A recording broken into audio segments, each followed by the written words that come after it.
शेतकऱ्यांची ठिबक सिंचनची सोय आहे अशा शेतकऱ्यांसाठी मी हा व्हिडिओ पाठवतोय. आणि जे बागायत शेती आहे, ऊस क्षेत्र आहे किंवा फळबाग आहे, आला आहे, ऊस आहे, कांदा, बटाटो, आलं, वेलगोळी पीक आहे, त्याच्यासाठी फिल्टरपाशी एक कॉक काढायची सिस्टीम आहे बघा. इथं कॉक काढलेलं आहे मी. हे पाणी आपण बॅरेलमध्ये घेऊ शकतो. बॅरेल तुम्ही विहिरीच्या काठावर ठेवायचं आहे. बॅरेलमधनं हा विहिरीच्या काठावर, ही विहीर आहे बघा आमची.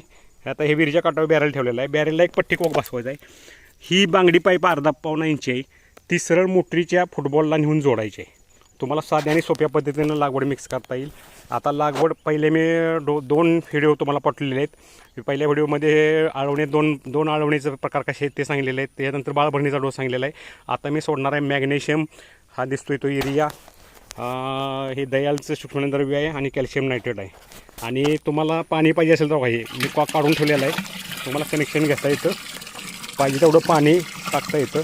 व्हिडिओ कसा वाटला शेअर करा, कमेंट करा, लाईक